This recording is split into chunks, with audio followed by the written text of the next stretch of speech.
Awake my heart. Cure for depression. Why art thou cast down, O my soul? And why art thou disquieted within me? Hope thou in God, for I shall yet praise him, who is the health of my countenance and my God. Psalm 42:11. Most of us know something about seasons of depression. They can be a sore trial, and how to deal with them can be a wearying problem.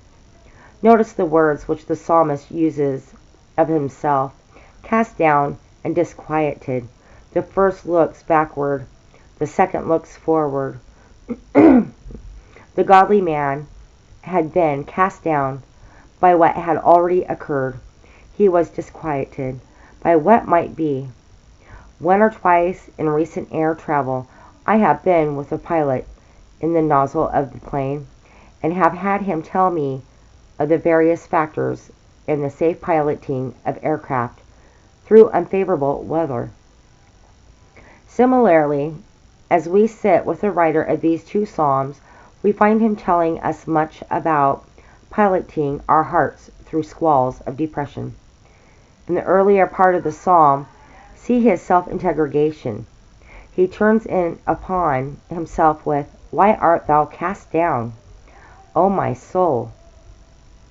In times of depression, it is wise to make our emotions give account of their behavior before the united board of reason, judgment, and conscience. This usually lays bare certain causes which can be counteracted. In the first strophe of this psalm, we note 3. First, there was interrupted communion with God. My soul thirsteth for God, for the living God. When shall I come and appear before God? This devout habitue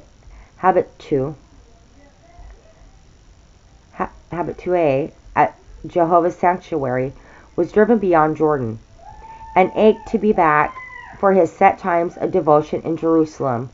Even so, if you and I are really born again, we shall be the prey of depressions.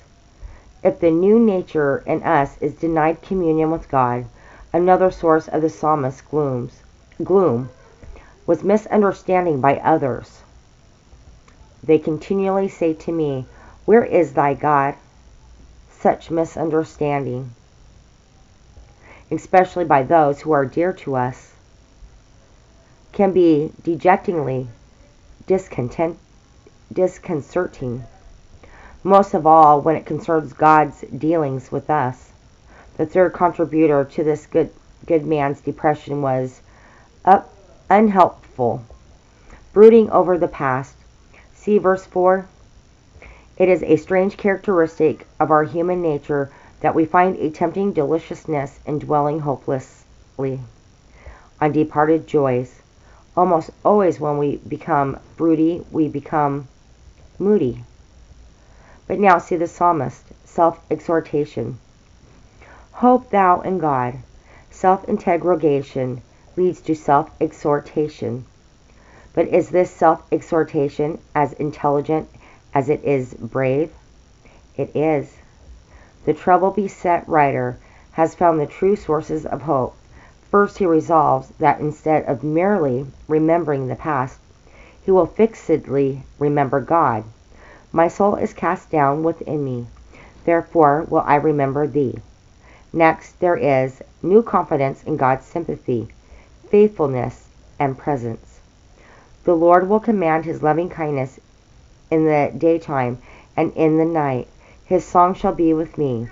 This is wonderful improvement. Even in the night a song, finally there is the resolve to pray it through. I will say unto God my rock. To know his prayer, read Psalm 43. Thus this godly man rose above his cloudy depression into clear shining. I shall yet praise him. His circumstances were not yet changed, but he himself was. Does this speak to you and me?